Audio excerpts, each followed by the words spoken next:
Ladies and gentlemen, let me introduce you to the newest Golf in the Golf lineup, the e-Golf. And of course, E stands for electricity. And let's face it, the issue with electric cars is that they kind of connect with the left side of your brain. These are practical, fuel-efficient economy cars. And to make this review a little bit more interesting, I've got somebody very special here.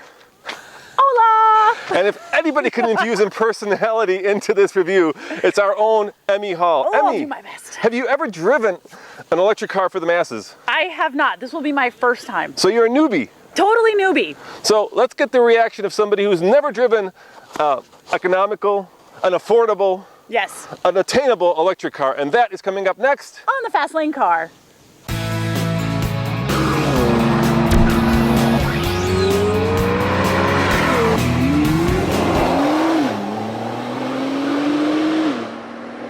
You know, I mean, there are only three ways to help fund TFL Car. Number one is Yes. you can create a subscription model. Basically, people have to pay to watch our videos. Oh, that doesn't sound like a good idea. No, or like other channels do, you can actually sell commercials right on the channel. So people click on the video and guess what? It's a commercial for a car. Oh yeah, but then that's kind of selling out. We don't want to do that either. Or we could ask you guys to help support TFL so that we can grow. All it takes is $2 a month, which isn't a lot. No, it's not a lot. Of course, if you would like to subscribe and pledge more, of course you can do that, but $2 is our minimum. That is actually not a minimum. Oh, it's you can not? do $1. Oh, you can do it all. Oh, for all you cheapskates out there, you can do $1. For all of you great supporters, you can do as much or as little as you want. The point is, we want to stay independent.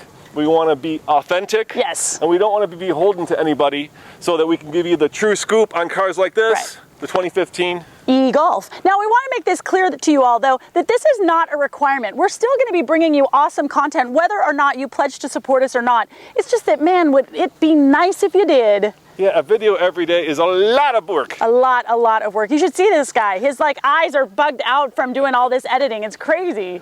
So please support us. Click on the link below and show us some love. Thank you so much, y'all. We love our fans. Show us that you love us too. Thanks.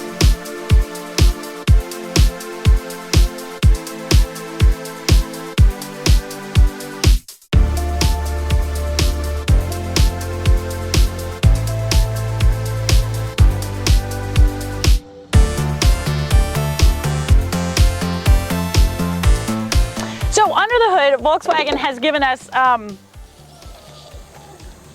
a bunch of wires, it looks like. We've got an electric motor, which is good for 115 horsepower. But what's great is 199 pound-feet of torque. So I can't wait to get this out there and really get it to smash my head up against the headrest. Now you've got one speed. There you go. There's no transmission really in this car, but you've got a range of right around 100 miles.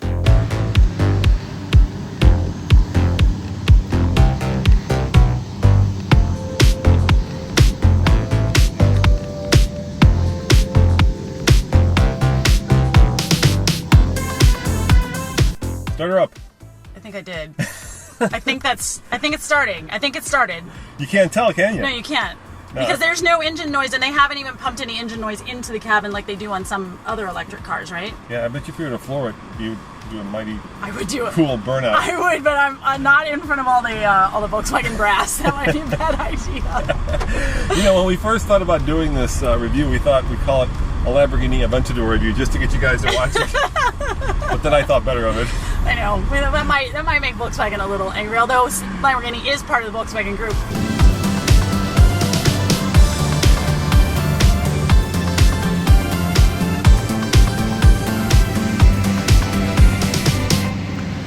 All right, now unlike Emmy, I have actually driven the competing vehicles, and that would include, I'd say, the electric Smart, the Fiat 500e, and of course the Leaf. These are different size vehicles, but they have one thing in common: they're all electric. And of course the Prius electric plug-in. It's a little bit of a mishmash right now in the electric world because, well, there's different solutions to the same fuel efficiency problem. So I have not driven this car yet, but I'll be curious to see what Emmy thinks of it. See if she likes all that torque that these cars promise. Putting my head back. Okay, let's put our head back. I'm holding on. Okay. All right, let's go Are you for ready? it. Yeah, I'm ready. 1, Yeah. 2, yeah. 3. Uh-huh. Oh, that wasn't Yeah. as good as I thought it was going to be. Yeah. All right. Well, it's peppy, let's say. It's peppy. It certainly is enough to get you on the highway and get you around any like big trucks or out of a sticky situation for sure. But that was not slam my head back into the seat like I was hoping No, for. like a Tesla will do that. It's not Tesla. No. Ish. It's more economy sedan-ish. So there are a few things that distinguish this electric Golf from the regular Golf. Number one, you've got some LED accents here in this nice little C shape. You've got different front and rear bumpers. And I've noticed here around the Volkswagen logo, it is outlined in blue. So there are a few differences, but by and large, this looks a lot like your regular everyday Golf. But it's fine, there's a good sense of build quality in here. You feel like they put a lot of time and effort into this. And at the same time, you feel like this car will be around 10 years from now, which is great.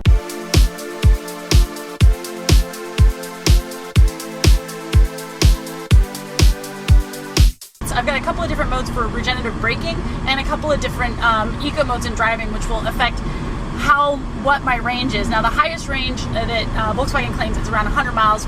I can't say per gallon, can I? 100-mile range, per charge. I guess, per charge. Per full charge, right, yeah. Right. So quiet. I know. I put it in Eco Plus mode. Yeah. I put it in Eco Plus mode, and now it's real slow. You can drive in normal, Eco, and Eco Plus. So this is Eco Plus, and it's like, I will not want to take off for you now. Yes. No giving it the beans, huh? No, we'll not take any beans. And I also have some options for charging this as well. 3 different options. Right. So I can charge it off of a home at about 110 volt, and that was 10 hours. Oh, that all was night. Forever. Yeah. That's forever. Or you could plug it into what they do is they sell these charger stations. Basically, they're like your dryer, outlet, 200, whatever that is. 220, I think. Yeah, and then it reduces that recharge time to about 4 hours. So that's not bad. Or you could plug it into like a level 2 charger, which is even more powerful, and then you can get a much quicker, I think they said, or is it level 3? No, sorry, level 3 will get you 80% charge in 30 half an hour. minutes. Yeah. Right. And there's also an app for a company called ChargePoint, which will tell you where your nearest charging place is, whether or not it's occupied, or how much time is left on it for the previous car. And that's an app that you can download for free, and then it stores all of your information in there. So it's really easy to find them, to go ahead and recharge your car with a minimal amount of hassle.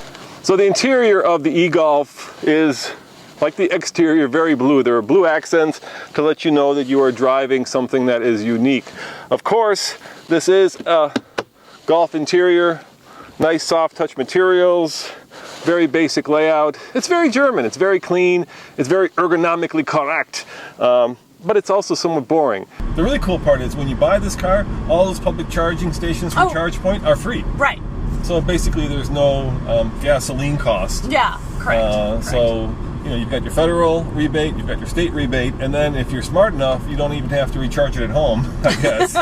So you could pretty much drive this thing for free if you live in one of the coastal states. Right.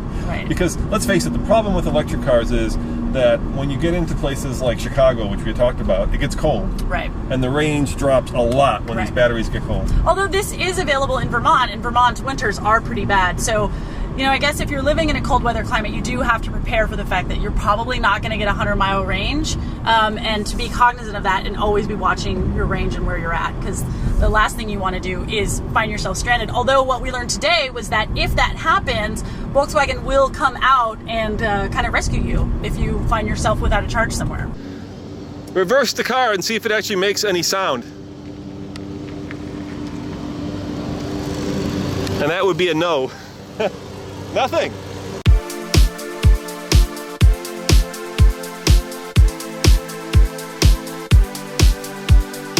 It's an interesting strategy because they also pursue the diesel engine, right? They've owned the diesel small car market in America, so it is kind of brave of them to go beyond that and go after the electric car market. And part of it, I think, is tax credits and different non-economic reasons to do this. But take advantage of it, guys. If you love Volkswagen and you love electricity, your chariot has arrived. Your chariot has arrived. Your chariot has arrived. I haven't done any bad German accents yet. Well, try it. Let's see your German. This is your chariot. Your electric chariot has arrived. here with the Volkswagen 2015 e-Golf. Does that sound okay? Please tell me in the comments how awesome my German accent is, because I know it's real good.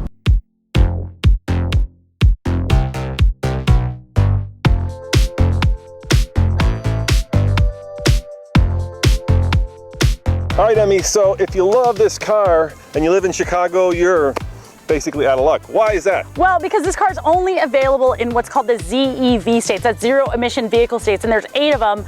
California and Oregon, and then some states on the East Coast, but minus New Jersey. So if you want to, if you're in Illinois and you want to buy it, sure, you can go out and do that. But then in Illinois, you're not going to have the same kind of infrastructure or the same kind of dealer support that you might need when you're buying a new car of this kind. So, yeah, it's kind of here, but for most people in most of the country, not yet. Would I buy this?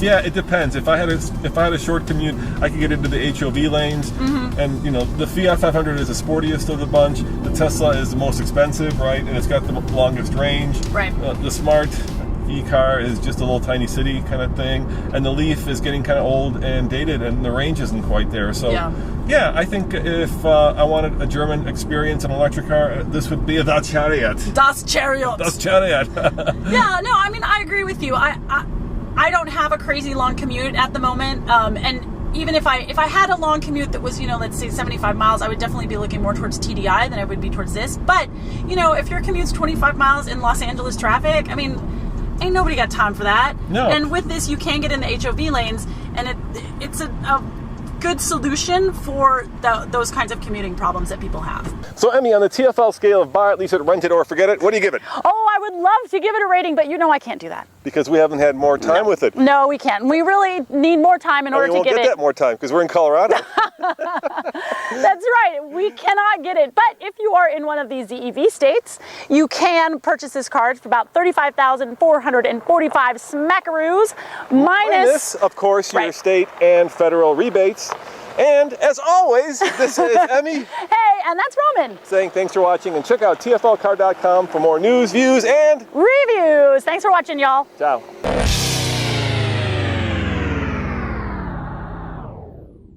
Yeah, I mean, there's, you know, range anxiety, and so the manufacturers are all trying to come up with ways to alleviate that. But the fact is, and I'll give you an example, we have charging stations in my hometown right in front of the rec center.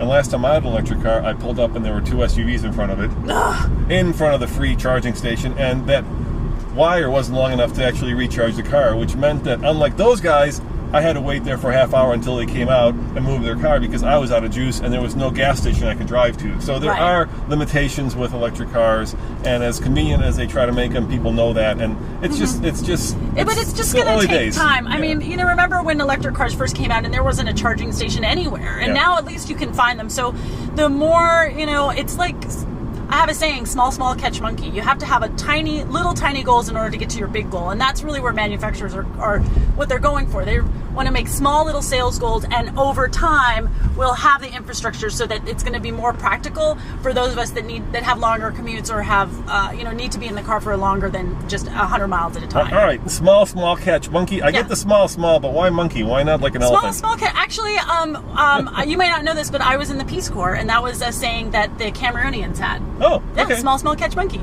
Oh, cool. Okay, all right. Well, I guess then it makes perfect sense. Good for the Cameroonians.